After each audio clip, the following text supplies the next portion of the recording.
Oi, gente, bom dia, como é que vocês estão? Estão bem? Graças a Deus. Espero que esteja tudo certinho com vocês, né? Tirando a saudade, estamos bem, graças a Deus. Hoje nós vamos para a nossa aula de ciências, a revisão da primeira unidade da aula de ciências, tá?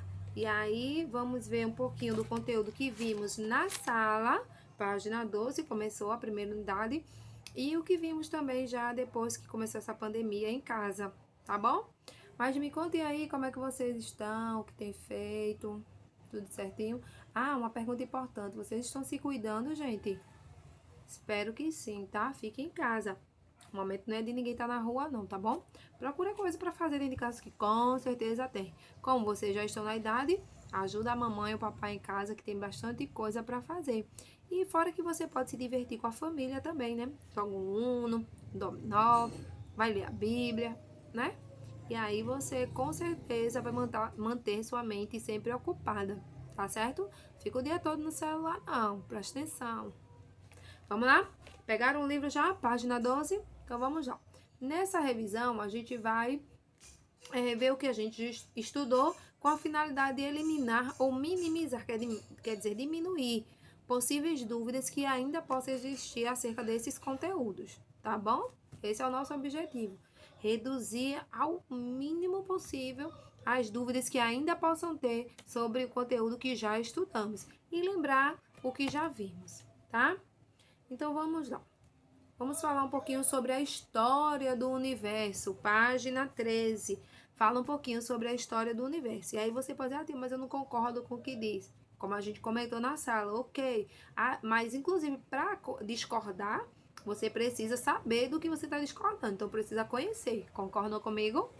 Precisa conhecer o que dizem alguns cientistas. E aí na página 13 fala um pouquinho sobre o universo, que ninguém sabe ao certo seu tamanho, a sua forma, o que é que existe nele. Pode existir coisas além do que aquelas que os cientistas já descobriram, né? Nem tudo foi descoberto ainda. E esses cientistas que estudam o espaço, os corpos celestes, são chamados de astrônomos. Astrônomos são os cientistas, os pesquisadores que estudam o universo, os corpos celestes, o espaço. Ok, gente? Bom, nós vimos também que há muitas teorias aceitas, né? Ou estudadas, vistas pelos cientistas. Porém, a mais aceita por eles é a teoria do Big Bang, que aí, né, Big Bang é em inglês, uma grande explosão, e ela diz que o universo se encontra em constante expansão, quer dizer, aumentando, e as galáxias, elas estão se afastando uma da outra. Bom, inicialmente, essa teoria, se você for ver na página 14, 15, ela fala que tudo era muito concentrado em um único ponto e aí as coisas foram, a temperatura foi aumentando, as coisas foram expandindo, quer dizer, crescendo de tamanho e de repente, puff, a grande explosão aconteceu e as coisas passaram, tomaram cada uma seus devidos locais, o Sol, os planetas, a Lua, pá, a partir da explosão, cada coisa foi para o seu devido lugar, como temos hoje. Bom, isso é basicamente o que diz essa teoria, tá? Leiam direitinho a página 14 e 15, se quiser dar uma pausa aí, para lembrar o que é que tem lá, tá bom? Bom, e aí a gente viu um pouquinho, seguindo página 18 e 19, a falar um pouquinho sobre a galáxia, a Via Láctea, as estrelas, fala ainda sobre nebulosas, tá? Bom, nós vimos que as galáxias são conjuntos de gases, poeiras, estrelas e outros astros, né, que vão constituir uma galáxia. E vimos, inclusive, que não tem só a nossa galáxia no universo, existem várias outras, muitas e muitas outras galáxias. E a galáxia em que o nosso planeta se encontra, o planeta Terra se encontra, é chamado de Via Láctea. Como é o nome? Exatamente, Via Láctea. E as estrelas, no caso, já passando para a página 19, diz que as estrelas são astros que produzem luz e calor. Então, se elas produzem, é dela. Então, de uma forma mais simples, as estrelas são astros que têm luz própria, tá certo? Bom, seguindo ainda essa linha da teoria do Big Bang, o sistema solar surgiu das partes que soltaram-se do Sol, porém continuaram a girar e a esfriar. Isso é o que tem na página 23, veja aí, sobre o sistema solar. Essa teoria do Big Bang, ela afirma que o sistema solar começou a surgir da nebulosa solar, que aí, com a formação, ou durante o processo de formação do Sol, as partes, o material desse astro foi se soltando, tá? Foi se desprendendo e continuaram, como eram menores, elas foram esfriando e formaram, deu origem aos planetas e aos outros astros que constituem o sistema solar. É isso que diz basicamente a teoria do Big Bang. E aí nós vimos que os planetas, tá? Os planetas são astros que não têm luz própria. O Sol é uma estrela, tem luz própria. Os planetas não. Vocês já viram isso ano passado, né? Bom, e aí a gente viu que os planetas, atualmente, temos 8, né? Porque Plutão foi destituído, não é mais considerado planeta. É chamado de planeta não, por causa do tamanho e de outras características que eles apresentam. Eles, porque tem outros planetas também. E aí agora são 8, né? Aí a gente viu a ordem dos planetas de acordo com o afastamento. A gente chama de ordem crescente, que é de acordo do mais perto para o mais longe do Sol. Bom, e a gente viu Mercúrio, Vênus, Terra, Júpiter, ou primeiro Marte, né? Depois Júpiter, Saturno, Urano e Netuno, ok? Nessa imagem que eu coloquei para vocês, ele está dividindo os planetas rochosos, que apresentam várias rochas, ou é formado por rochas, e os planetas gasosos, que são formados por gases, diversos tipos de gases, ou um especificamente, mas que possuem sua composição mais gases do que rocha, vamos dizer assim. Bom, seguindo, nós vimos... deixa eu voltar aqui. Só um minutinho, gente. Bom, deixa eu voltar aqui pra gente falar um pouquinho ainda, que aqui na página 24, nas páginas 24 e 25, tá falando algumas características de cada um desses planetas. Por exemplo, Mercúrio. Mercúrio é o planeta mais próximo do Sol. Isso quer dizer que ele é o mais quente? Não, ele não é o planeta mais quente. Lembra que a gente viu isso? Bom, diz que é o menor deles, em quilômetros de diâmetro. Ele é rochoso e repleto de características parecidas com as da Lua. Mercúrio não tem satélites naturais. E aí no glossário vai dizer que satélites naturais é um corpo celeste que orbita um planeta, ou seja, gira em volta de um planeta ou de um astro maior que ele. E os seus dias são muito quentes e as noites muito frias. Por quê? Não tem atmosfera, não consegue reter a luz do Sol. E aí, quando é de noite, fica muito frio. Já Vênus, olha lá, Vênus é o segundo planeta em ordem de afastamento do Sol. É rochoso também e tem uma atmosfera muito espessa. Vai para o glossário que vai estar lá dizendo que espessa é denso, concentrado. Bom, aí ele diz o seguinte, é considerado o planeta mais quente do sistema solar, pois sua temperatura pode chegar a 400 graus Celsius, mesmo à noite. Vênus também não tem satélites, tá? Não tem nenhum corpo celeste orbitando, girando em volta dele. Ó, ele veja que ele está na posição de afastamento, ele é o segundo, porém é mais quente do que Mercúrio, já que Vênus ele consegue reter aquela temperatura que ele recebeu do Sol para os outros horários, vamos dizer assim, para a noite também. Então, como ele retém aquela temperatura, não libera com tanta facilidade, ele acaba se tornando o planeta mais quente do sistema solar. E aí a Terra, que é o nosso planeta, é o terceiro planeta a partir do Sol, tem característica rochosa também. A atmosfera do nosso planeta é menos espessa e bem diferente da de Vênus. É o único planeta conhecido no universo em que há vida e água líquida em abundância para que seus seres consigam sobreviver.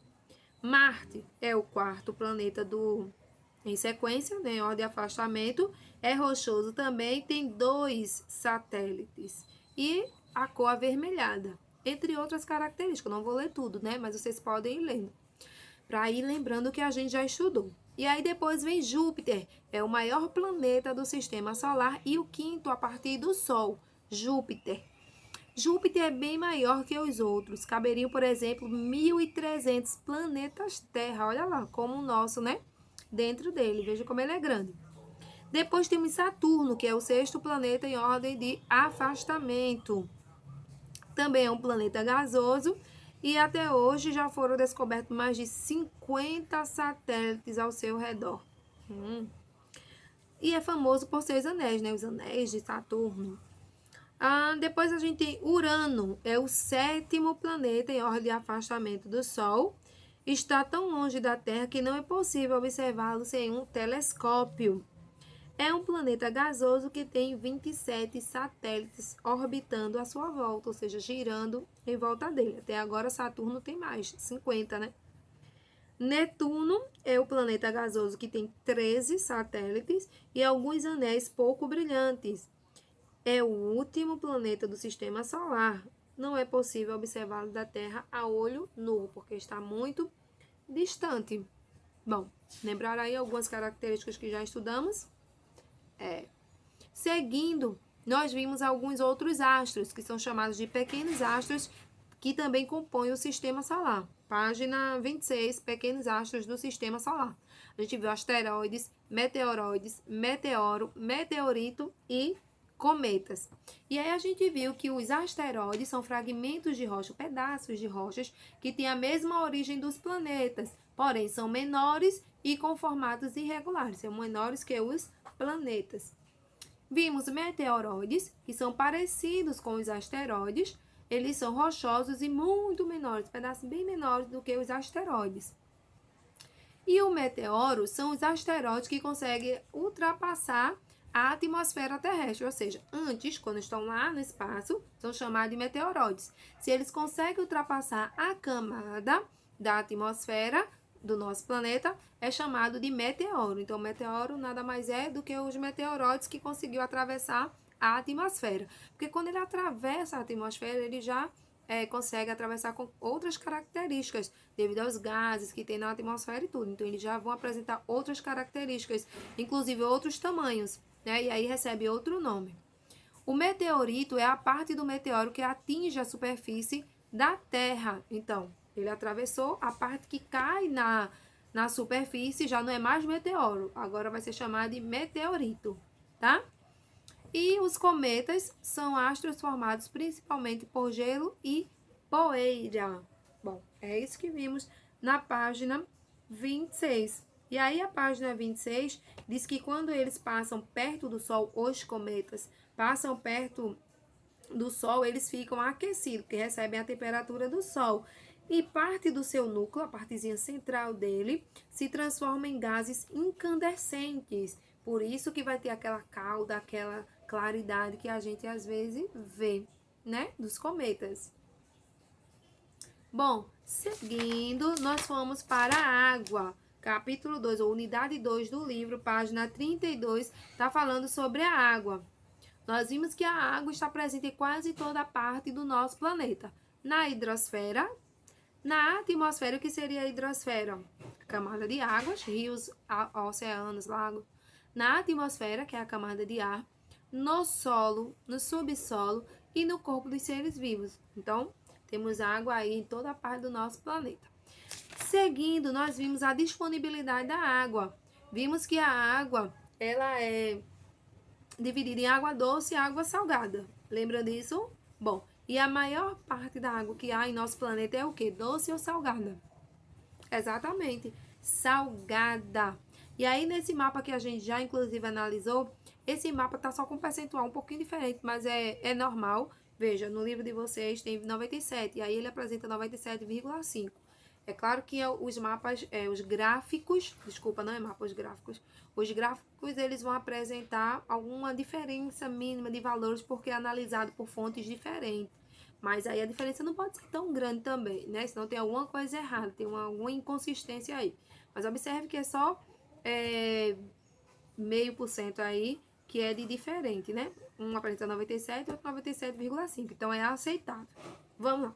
E aí esse mapa diz que 97,5% da água do nosso planeta é salgada e apenas 2,5% é doce. Já no livro traz 97 salgada e 3% ela é doce, né? Normal. E aí ele mostra esse gráfico também, desses 12,5% da água doce, aí ele mostra o mapa acima. E aí ele vai mostrar que a maior quantidade está nas calotas polares. E a outra maior quantidade, segunda maior quantidade, são as águas subterrâneas, né? Então a gente precisa ter todo o cuidado com essa água. Bom, seguindo, vocês viram também a origem da água no livro de vocês, página 35. Falou sobre os reservatórios, a água que extraímos da natureza, né? Do meio natural, rios e lagos, ou fontes naturais como as cacimbas, os poços de água. E aí seguimos para a página 39, falar um pouquinho sobre os estados físicos da água e suas mudanças, tá? A gente já tinha estudado sobre os estados físicos da água no passado, lembra? Já vimos, mas aí a gente relembrou: sólido, líquido e gasoso. E aí a gente viu também que quando a água muda de um estado para o outro, ela recebe um nome, né? Essa mudança vai receber um nome, porque a água pode mudar de um estado para o outro, ou recebendo uma alta temperatura ou uma temperatura muito fria. A temperatura muito quente está aí representada pela cor vermelha, cor quente. E a temperatura baixa pela cor azul, que é uma cor fria. Lembram disso? Ok. E aí, quando a gente, por exemplo, a água está no estado sólido e ela recebe uma alta temperatura, passa para o estado líquido, essa mudança é chamada de fusão. Então, fusão nada mais é do que a água que estava no estado sólido e passou para o estado líquido, tá? E aí, se eu pergunto o que é vaporização, você vai dizer que vaporização era a água que estava no estado líquido, observe, e passou para o estado gasoso, o estado de vapor, ela evaporou. Então, líquido para o gasoso. E se a água passa direto do sólido para o gasoso, essa seta vermelha embaixo, gente, para passar direto do sólido para o gasoso, precisa ser uma temperatura muito alta, porque sólido ela é congelada, né? E o gasoso é em forma de vapor. Então a temperatura é bem alta aí para ela passar direto para esse estado, né? E aí a esse nome, a essa mudança, damos o nome de sublimação, ok? Quando ela passa direto do sólido para o gasoso, tá? Quando a água está no estado gasoso e passa para o estado líquido, lembra que a gente comentou sobre a panela, quando coloca no fogo e tampa ela? Quando é aquela água que está líquida, né? Com aquela panela está com água. E aí aquela água, quando ela vai aquecendo, ela vai evaporando, né?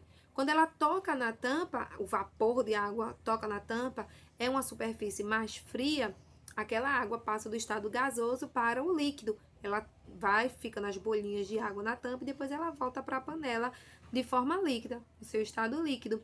Então, a esse nome do gasoso para o líquido, a essa mudança, damos o nome de condensação, tá? Quando a água está no seu estado líquido, a água da torneira, está no estado líquido, passa por estado sólido, numa temperatura mais baixa, a gente pega o cubinho, os de gelo, a travessinha de gelo, aí a gente enche, né, de água, as gavetinhas, coloca a água dentro e bota no congelador. Aquela água vai receber uma temperatura bem baixa e ela vai resfriar. Então, a água vai passar do estado sólido ou líquido para o estado sólido. A essa mudança damos o nome de solidificação. E quando a água passa direto do gasoso para o sólido, tem que ser uma temperatura bem baixa também. Aí já é o contrário da sublimação, que era do líquido, do sólido para o vapor direto. Agora é do vapor para o sólido, é o contrário. Então a temperatura tem que ser bem baixa. Esse processo também é chamado de sublimação. Então, sublimação vai ser tanto a água passando do sólido direto para o gasoso ou do gasoso direto para o sólido, tá? Temperatura muito quente ou temperatura muito baixa. Certo, gente? Ok aí? Bom, aí a gente viu também a questão dos rios voadores, página 44. Os rios voadores, que são massas de ar cheias de vapor de água carregadas pelo vento, tá? As nuvens. Os rios voadores, são muito importantes, pois as nuvens carregadas de umidade são levadas pelo vento para outras regiões do país, influenciando assim o clima dessas regiões. E aí a gente viu a questão da floresta amazônica, que a gente já tinha visto também, até esqueci de comentar com vocês, aqui no comecinho desse conteúdo da água. A gente viu sobre, aqui a gente tá falando na página 44 da floresta amazônica. Aqui na página 32 a gente viu a importância do rio Amazonas, que é o maior rio do mundo em volume de água, né? Quantidade de água. E é o segundo maior em extensão, em tamanho. Lembram disso que a gente viu? Bom, e aí a gente viu que no subsolo do rio Amazonas existe o aquífero. Lembra que o aquífero é a água do subsolo? Muito bem. Bom, leiam também a página 32, que é bem importante essa questão sobre o rio Amazonas, tá? Aqui na página 44, na questão dos rios voadores, está falando sobre a floresta amazônica.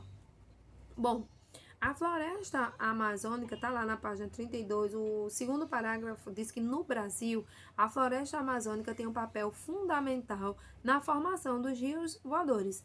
A intensa transpiração, lembra que as árvores transpiram essa liberação de água, de vapor da água, da umidade? E a condensação do vapor intensifica a formação de nuvens sobre a floresta, né? As nuvens que vão sendo formadas sobre, quer dizer, em cima da floresta. Os ventos levam parte das nuvens carregadas de umidade para outras regiões do país. Isso que a gente acabou de falar. Então, o clima de parte das regiões sudeste e sul vão ser bem frio, né? Devido a essa umidade que é carregada para essas regiões, tá? E aí, continue dando uma lida, porque ele fala sobre o desmatamento, que influencia diretamente nessa questão da formação dos rios voadores, né? Porque se desmata, vai diminuir a quantidade de árvore, logo vai diminuir a quantidade de umidade do ar daquele local, daquela localidade, tá bom? Seguindo, nós vimos água e saúde. E aí a gente viu sobre a questão de que a água é indispensável para o bom funcionamento do nosso organismo, do nosso corpo. Ele tá falando organismo, tá falando do corpo.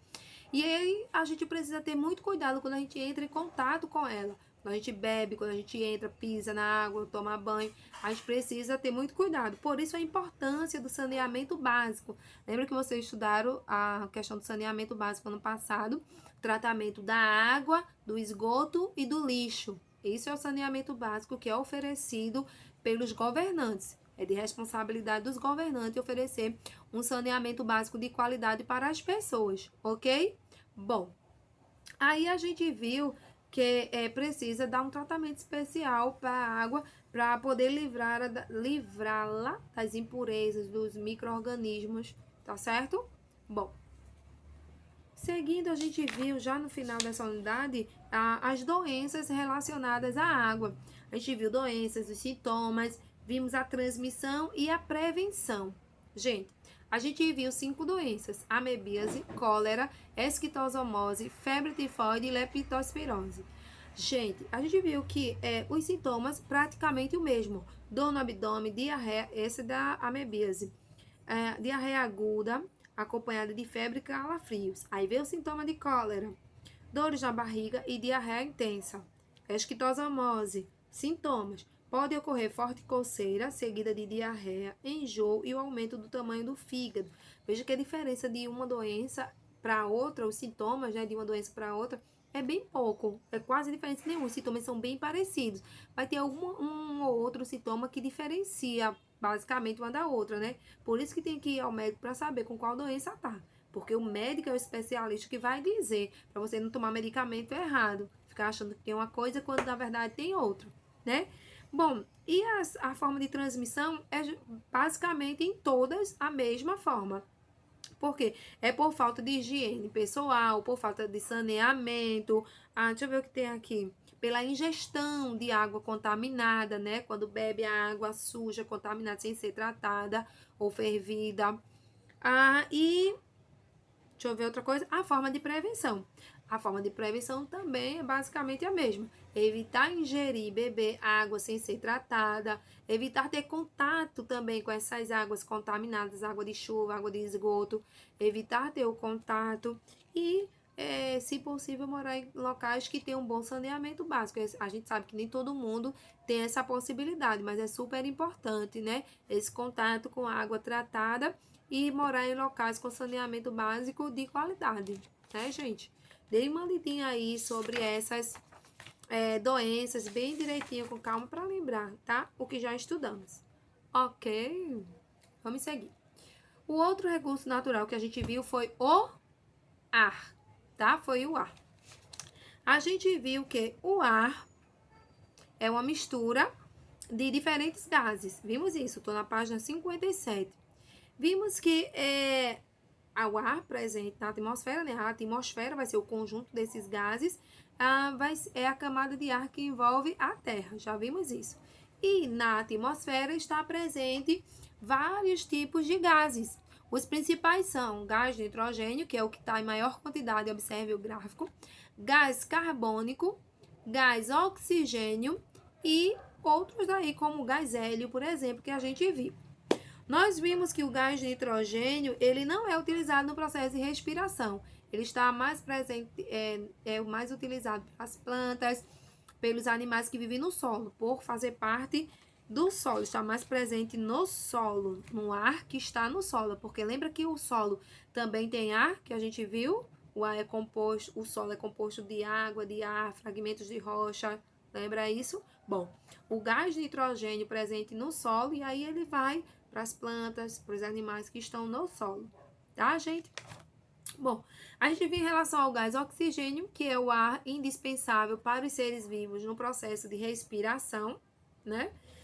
Vimos o gás carbônico, que apesar de o gás carbônico compor apenas 0,03% do ar atmosférico, ele é muito importante para as plantas. Lembra que as plantas, ela utilizam o gás carbônico no processo de fotossíntese. Nós, seres humanos, liberamos gás carbônico e recebemos o gás oxigênio. Sem o gás oxigênio, a gente não consegue sobreviver. Já as plantas, ela libera o oxigênio e recebe o gás carbônico. Ela precisa dessa troca para produzir o seu próprio alimento, tá, gente? Bom, aí a gente viu que o gás carbônico também é utilizado em alguns processos na fabricação de algumas bebidas, tá? Seguindo, nós vimos sobre a atmosfera terrestre, página 60. Nós vimos que a camada de ozônio, tá bem aí, ó. A atmosfera é a camada de ar que envolve a Terra, e a camada de ozônio é formada pelo gás ozônio, como o nome já diz, e funciona como escudo protetor contra os raios ultravioleta, né? Ela não permite, observe o desenho, ela não permite que o ar entre com os raios solares entrem com tanta intensidade no nosso planeta.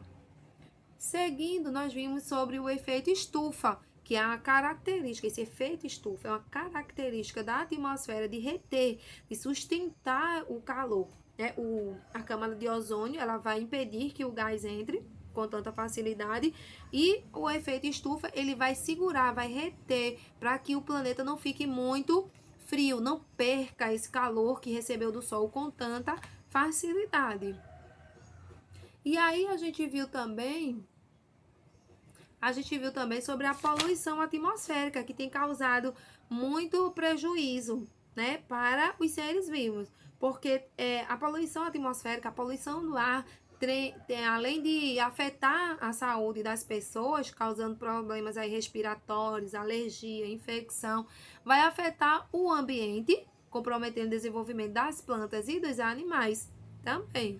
Então, como consequência da poluição atmosférica, temos a chuva ácida, né? Que é aquela chuva que cai cheia de gases, cheia de poluição e vai corroer ali devido às suas substâncias tóxicas, né? Que é do processo, utilizado no processo de industrialização de alguns produtos. Ela vai causar, além de prejuízo à saúde dos seres vivos, vai também danificar prédios, monumentos, né? Devido aos seus gases, produtos tóxicos que tem nela. A gente viu também a destruição, como consequência da poluição atmosférica, temos a destruição da camada de ozônio, que é a camada que protege a Terra para que não perca, ou a gente viu aqui, a camada de ozônio, que ela não deixa com que os raios ultravioletas penetrem com tanto calor, vamos dizer assim, com tanta temperatura, uma temperatura alta. Então, a poluição atmosférica tem destruído essa camada de ozônio.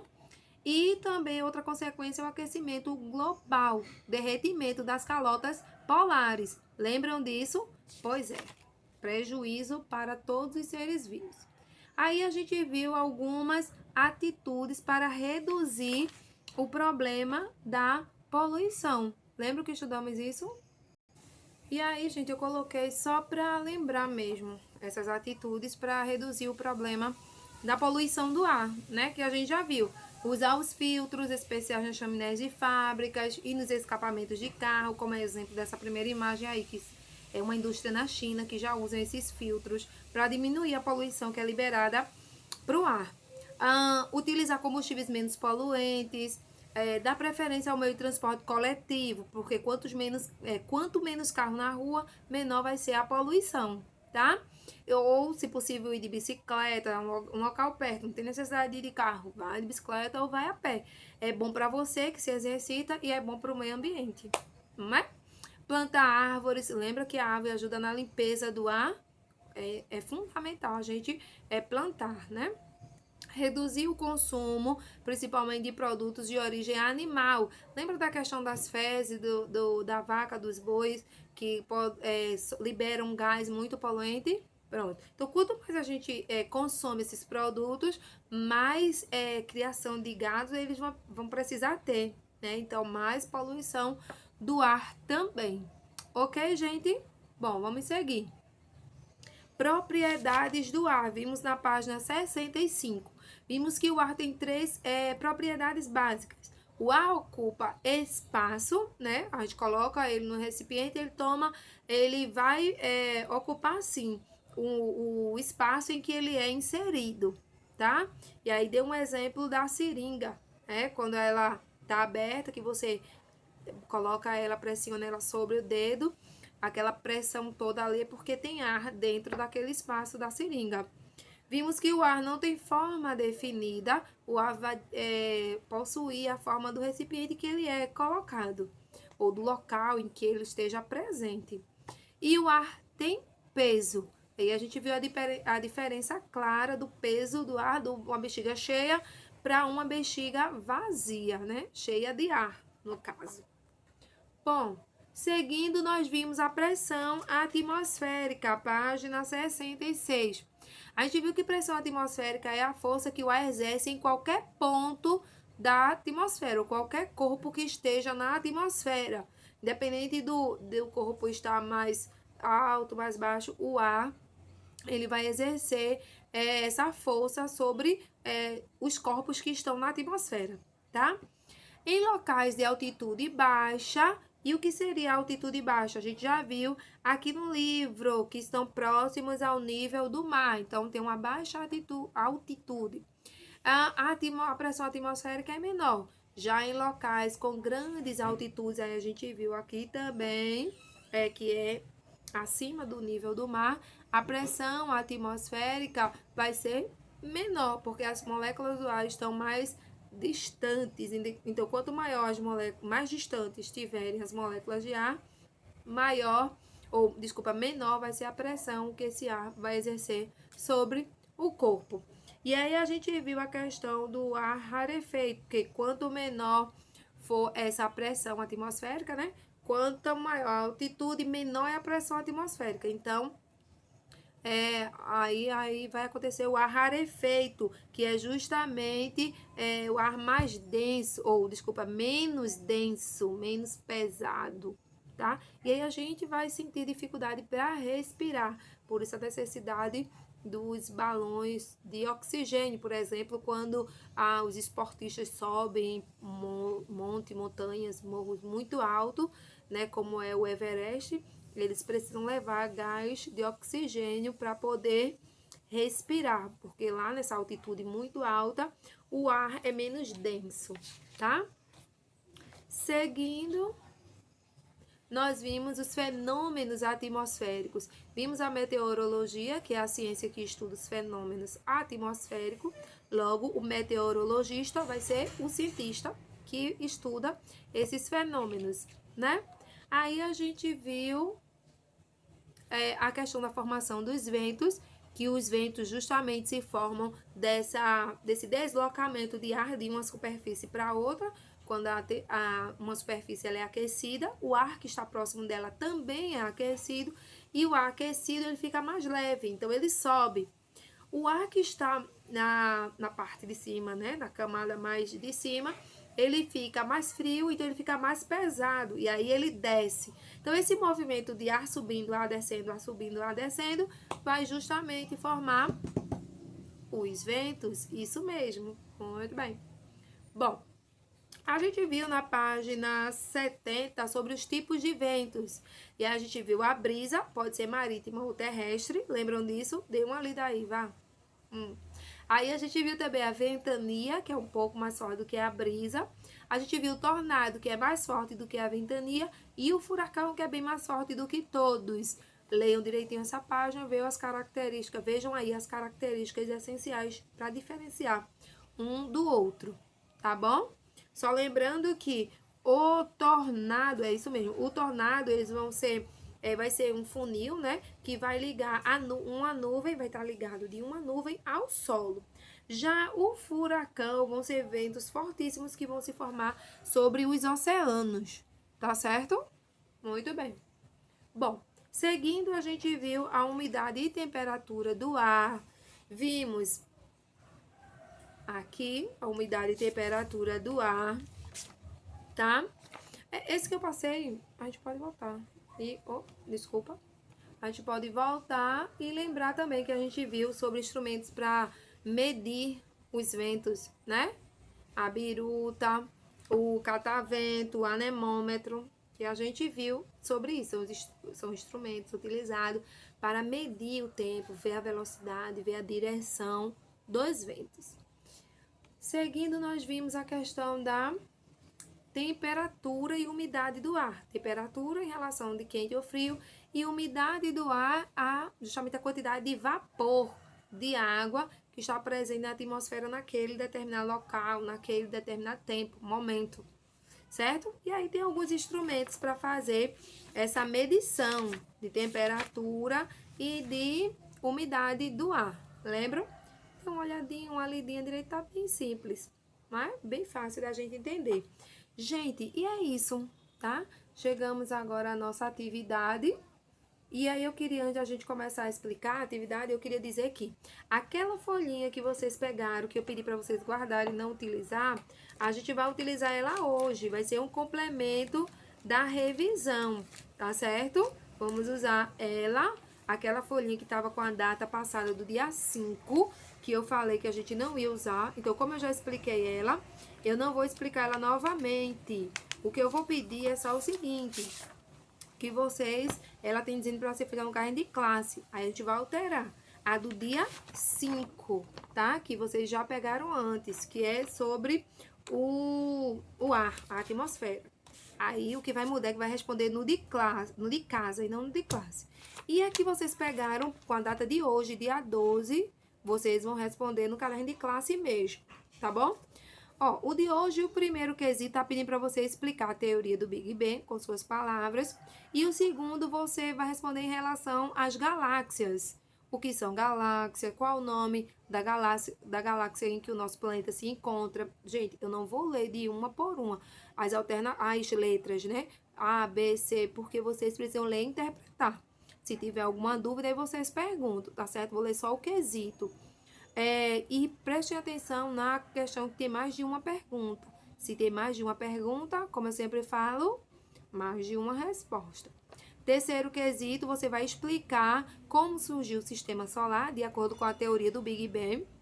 O quarto quesito, você vai ler as frases e responder corretamente, tá? O quinto quesito, de acordo com o que estudamos, explique a diferença entre asteroides, meteoroides e meteoritos. Sexto quesito, pede para você explicar a importância do rio Amazonas, está lá no comecinho do conteúdo sobre a água. Sétimo quesito, de acordo com o que estudamos sobre a água, responda. Você vai responder A e a B. Como está distribuída a água no nosso planeta e de onde vem a água que usamos. Oitavo quesito diz assim: nesta unidade estudamos que a água muda de um estado físico para o outro de acordo com a temperatura do ambiente. Aí você vai ler as alternativas e vai dar o nome da mudança, se é fusão, se é condensação, se é solidificação, tá certo? E o nono quesito pede para você responder o que são os rios voadores e qual a sua importância.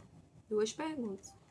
Décimo e último quesito pede para você fazer um breve resumo sobre como a água é fundamental para o funcionamento do organismo, a importância da água para o desenvolvimento do organismo, do corpo. E em seguida você vai falar sobre as doenças que a gente estudou, aí vai falar sobre a forma de transmissão, os sintomas e a prevenção, tá? E aí foi até a água aqui.